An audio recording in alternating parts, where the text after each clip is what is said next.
So అంటే like అంటే ఈరోజు ఈ మధ్య వస్తున్న సినిమాలు చూసుకున్నట్లయితే లైక్ పేట్రియాటిజం మీద కానీ లేకపోతే కొంచెం మైథలాజికల్ టచ్ ఉన్న సినిమాలు ఎక్కువగా సక్సెస్ అవుతా ఉన్నాయి. ఇప్పుడు మీ సినిమా ప్రోమో చూసినప్పుడు కూడా అంటే మీరు ఎక్కువగా సనాతన ధర్మాన్ని కాపాడే వ్యక్తిగా హీరో ఉంటాడు అనేటువంటి ఒక ఇది అయితే కనబడతా ఉంది.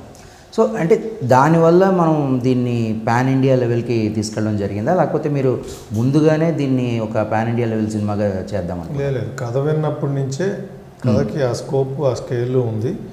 ప్లస్ ఇండియా వైడ్ కనెక్ట్ అయ్యే పాయింట్ అని చెప్పి మాకు కథ విన్నప్పుడే అనిపించింది. సో కథ వినగానే అప్పటి నుంచే అనుకుంటా ఉన్నాం దీన్ని కంపల్సరీగా ఆల్ ఇండియా రిలీజ్ చేయాలి, ఎన్ని లాంగ్వేజ్లో కుదిరితే అన్ని లాంగ్వేజ్లో అని ఫస్ట్ నుంచి అనుకుంది. మధ్యలో వచ్చింది ఏమీ లేదు.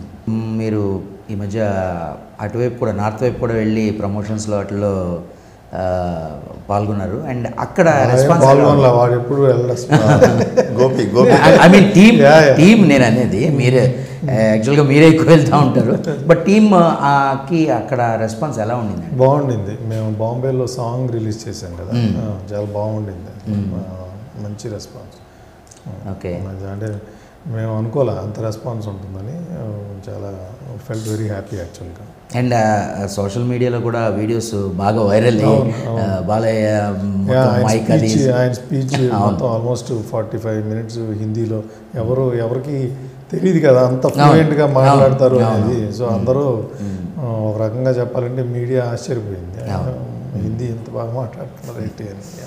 సో అంటే ఇందులో కాస్టింగ్ అంటే ఎలా జరిగింది? అంటే బజరంగి భాయ్జాన్లో చేసిన అమ్మాయిని ఇందులో ఎంచుకోవడం, అండ్ చాలా పెద్ద క్యారెక్టర్ అమ్మాయిది, చాలా కీలకమైన క్యారెక్టర్ కూడా అని చెప్పారు. అంటే ఎలా కాస్టింగ్ ఎలా జరిగింది? కాస్టింగ్ మేము ఆ క్యారెక్టర్ అనుకున్నప్పుడు డైరెక్టర్ గారు కొన్ని ప్రొఫైల్స్ చూడటం. సో ఆ ప్రాసెస్లో ఈ పాపది కూడా వచ్చింది. రాగానే అప్పుడు బజరంగి భాయ్జాన్లో ఎలాగో బ్రహ్మాండంగా చేసింది పర్ఫార్మెన్స్గా. ఆర్టిస్ట్గా అంత చిన్న పిల్ల అయినా కూడా ఆ రోజుల్లోనే బాగా చేసింది పర్ఫార్మెన్స్.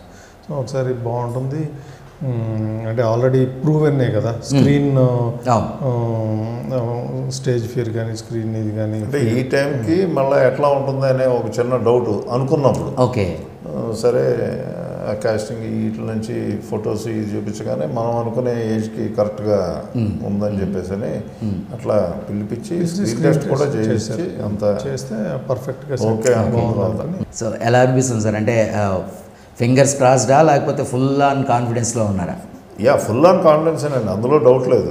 ఎంత ఉన్నా మనకు ఆ చివర ఉండే ఒక చిన్న అంటే ఆ కాన్ఫిడెన్స్ ఉండటం వేరు. మనకు అంత ఓవర్ కాన్ఫిడెన్స్ అయితే కాదు, కాన్ఫిడెంట్గా ఉన్నాం.